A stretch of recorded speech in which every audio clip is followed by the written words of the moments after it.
पहला कारण तो ये है कि बसपा का जो संगठन है, संगठन में बहन जी के अलावा और कोई चेहरा नहीं है जो जमीन पे काम कर रहा हो। और जो बहन जी को जो काम करना चाहिए विपक्ष के नेता होने के नाते, और इस समय यूपी में अगर देखा जाए तो सबसे सक्रिय विपक्ष की जो नेता है वो बहन जी हैं। तो बहन जी की सक्रियता पे भी प्रश्नवाचक चिन्ह है। तो जब कोई पार्टी का बड़ा लीडर और सेकंड श्रेणी के जो लीडर होते हैं, बहन जी से नीचे की जो सेकंड श्रेणी की पीढ़ी है। बसपा बड़ी पार्टी है यूपी में भाई, बसपा क्षेत्रीय पार्टियों में देखा जाए तो समाजवादी पार्टी के बाद पार्टी है बसपा। हाँ, मैं यूपी की बात कर रहा हूँ। तो यूपी की अगर बात की जाए तो समाजवादी पार्टी के बाद अगर कैडर है तो बसपा का कैडर है यूपी में, ठीक है।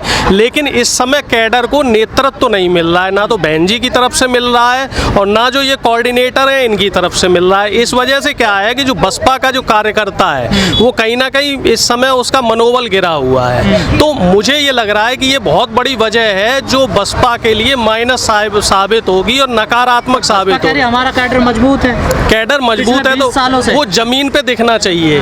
2012 के बाद से बसपा ने जमीन पे सक्रियता में बसपा की कमी आई है। बसपा में सिर्फ देखा जाए तो पावर का सेंट्रलाइजेशन हुआ है और पावर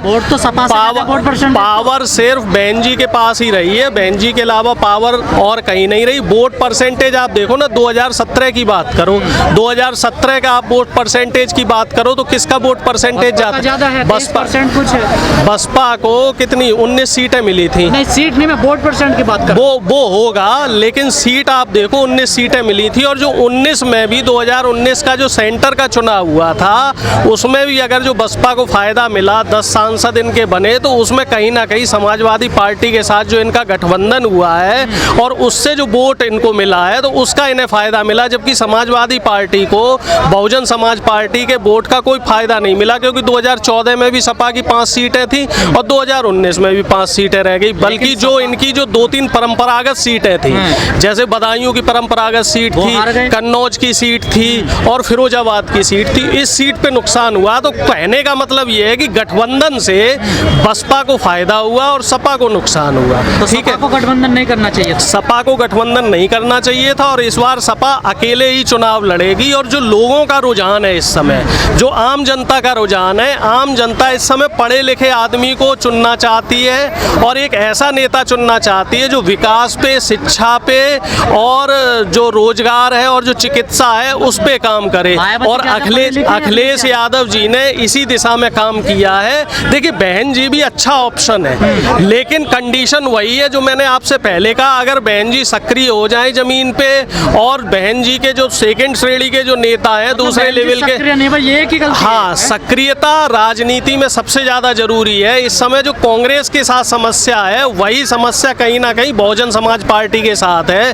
कांग्रेस में भी जो यूपी का नेतृत्व है प्रियंका गांधी जी का या अजय कुमार लल्लू जी का, तो वो लखनऊ तक सीमित है। कांग्रेस को भी इस समय हर जिले में जाकर मीटिंग लेनी चाहिए। उससे क्या होता है कि कार्यकर्ता का मनोबल बढ़ता है। लेकिन सर, सवाल तो यही खड़ा होता है ना, लोग तो कहते हैं कि अखिलेश यादव सक्रिय नहीं है आजम खान को लेकर। नहीं, उनके लिए उन्होंने कुछ नहीं किया। देखिए, ये खिलाफ हो रहे हैं। ये नहीं, ये आपकी गलतफहमी है। अखिलेश जी की सक्रियता आप देख लीजिए, हर जिले में वो रैलियां कर रहे हैं, आंदोलन करा। हर जेल अखिलेश जी ने कितनी बार आंदोलन हुए हैं, कार्यकर्ताओं ने आंदोलन किए हैं। नेशनल मीडिया उन आंदोलन को नहीं दिखाती है। ये चीज आपको भी पता है, हमें भी पता है कि विपक्ष को अब इस समय एक चीज ये देख लीजिए कि राहुल गांधी ने वैष्णो देवी के दर्शन किए, ठीक है, जय माता दी के नारे लगाए, लेकिन उसको कोई मीडिया कवरेज मिला? नहीं मिला।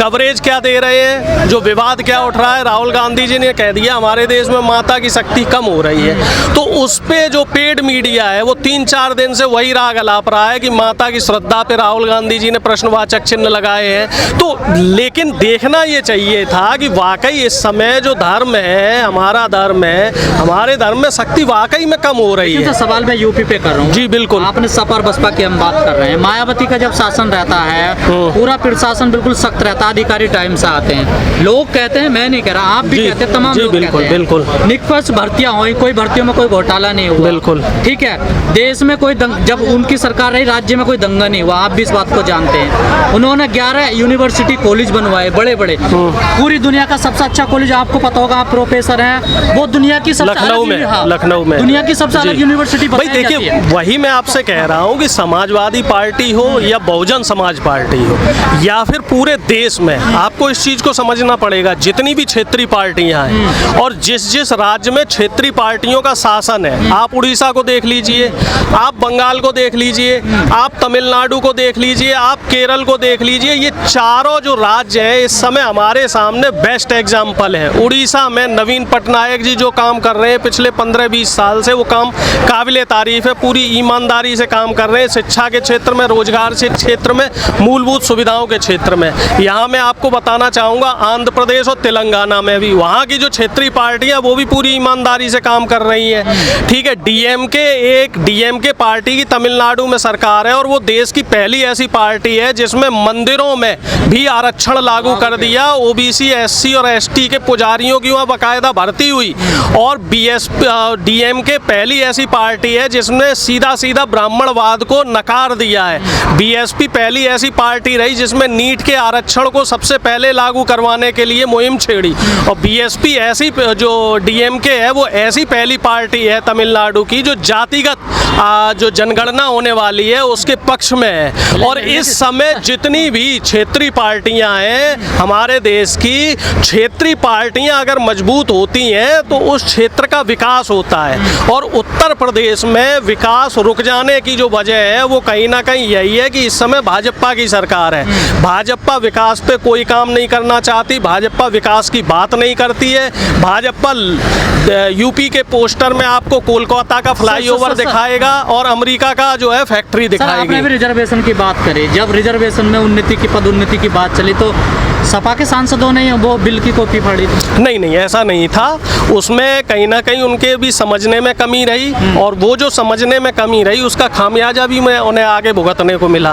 उन्होंने सवर्णों के तुष्टीकरण का कुछ पॉइंट्स पे काम किया तो उस तुष्टीकरण का नतीजा भी उन्हें भुगतने को मिला है। और अब कहते हैं ना, एक्सपीरियंस से आदमी चीज़ें समझता है। तब के समाजवादी पार्टी में जो 2012 थी और जो अब 2021 है, अब की जो समाजवादी पार्टी है, जो तब नेता थे, जो अब नेता हैं, और तब जो नेतृत्व था अब नेतृत्व है, और उसकी मैच्योरिटी में बहुत फर्क है। अब अखिलेश यादव जी खुल के कास्ट सेंसस की बात करते हैं, खुल के रिजर्वेशन नहीं। 2012 में अखिलेश 2012 में अखिलेश यादव जी मुख्यमंत्री थे और उस समय के अखिलेश यादव जी में और अब के अखिलेश यादव जी में जमीन आसमान का फर्क है। अब अखिलेश यादव जी के आप भाषण सुन लीजिए, वो बहुजनों की बात करते हैं। 2019 का जो चुनावी घोषणा पत्र था उसमें भी उन्होंने बहुजनों की बात की थी। और बहुत बड़ा जो यूथ है, यूथ का जो एक तबका है और जो पढ़ा लिखा यूथ आ रहा है, वो कहीं ना कहीं अब चाहता है कि जाति और धर्म से उठ के बात की जाए, शिक्षा पे बात की जाए, चिकित्सा पे बात की जाए, रोजगार पे बात की जाए। और इन दोनों ही पैमाने में बहुजन समाज पार्टी के साथ साथ समाजवादी पार्टी पूरी खरी उतरती है। तो मैं तो ये चाहता हूँ कि चाहे सपा की सरकार बने चाहे बसपा की सरकार बने, लेकिन इन दोनों में से ही किसी एक पार्टी के ऑप्शन कौन सा बेटर ऑप्शन देखा जाए तो सपा है। अगर बसपा सक्रिय हो जाती तो बसपा में भी कोई बुराई नहीं है। चलिए ठीक है।